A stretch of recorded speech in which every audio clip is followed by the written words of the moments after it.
Hey, so with the recent events with the plane crash in DC on the 29th, our hearts and goes out to the 67 people that passed during that incident. But one of the things I want to point out is that this guy that we call president, and some of the things that comes out of his mouth, that during the press conference immediately following this thing, all he had to do was say, our hearts and prayers are with the families of the 67 bereaved. But when questioned about it, he immediately blamed it on DEI. And so we know that DEI has gone away. We've erased everything because all we want is Anglo men. And so he blamed it on DEI. Well, when questioned about it, and I'm sure you've all seen it,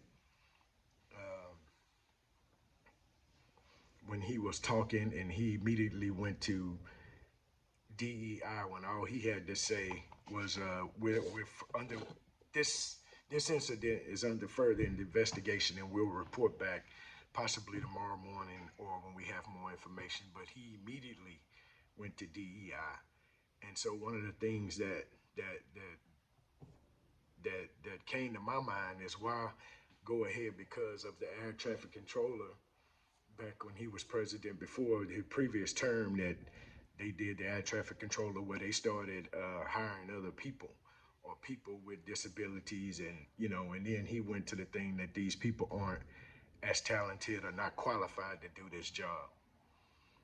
And so comes to find out, and this is in no way a dig, but you know I don't think the races of these people or the handicap of those persons, had anything to do with this. So I don't know what the race was of the air traffic controller. Maybe there was a Anglo person. So what about the pilot of the plane? The plane was on its normal course going. The helicopter was the one that was, supposedly flying 200 feet above where they should have been, the altitude. So what was the race of that person?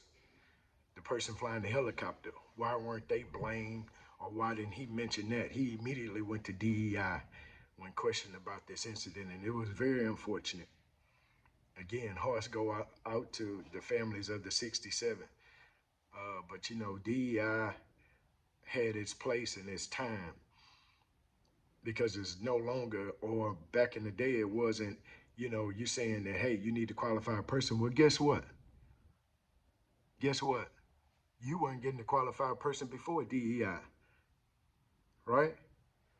So you were hiring your next door neighbor, your cousins, your uh, hillbilly friends, you know. So what is that word? It's called nepotism. So you weren't getting the best qualified person in. So now you blame it on DEI, but you were never getting the best qualified person because other people have always been more qualified and got overlooked, underpaid, undervalued, and just pushed to the side. So let's not play that game, you know, because we've always hired, or the person in charge has always hired somebody that they knew, or somebody's brother, my son's girlfriend, my daughter's boyfriend. What are we doing here? You hiring him at the plant because you know he can fill the position.